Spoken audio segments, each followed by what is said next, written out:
साथीहरु, भुन्टी सिरियल अहिले यस्तो मोडमा पुगेको छ जहाँ दर्शकहरु पूर्ण रूपमा चकित बनेका छन्। हिजोसम्म जसलाई श्रेया र जेरीले मरेको ठानेका थिए, आज त्यही भुन्टी अचानक श्रेयाकै घरमा धमाकेदार इन्ट्री सहित देखिएकी छिन्।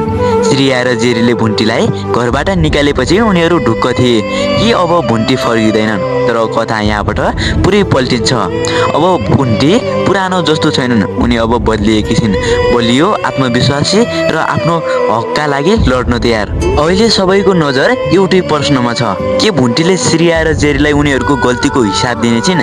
त्यसैबीच भूपेन्द्रसँगको सम्बन्ध पनि अन्त्यतिर पुग्ने संकेत देखिएको छ।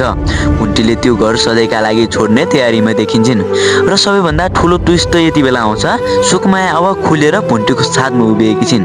यसले अब कथा झन् खतरनाक मोडमा गएको संकेत गर्छ, किनकि अब भुन्टी एक्लो छैनन्।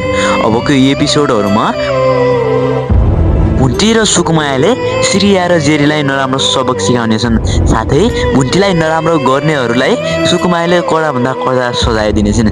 साथीहरु, तपाईलाई भुन्टीको इन्ट्री कस्तो लागेको छ? अबको नयाँ भाग हेर्न को एक्साइटेड हुनुहुन्छ र सुकमाया भुन्टी सेलमा फेरि फर्किएको कोलाई मन परेको छ र हजुरहरूलाई भुन्टी सेल एकदमै मन पर्छ भने हाम्रो यस भिडियोलाई एक लाइक गरी च्यानललाई सब्स्क्राइब गर्नु होला। अहिलेलाई भने बिदा दिनुहोस्। हस्त नमस्कार।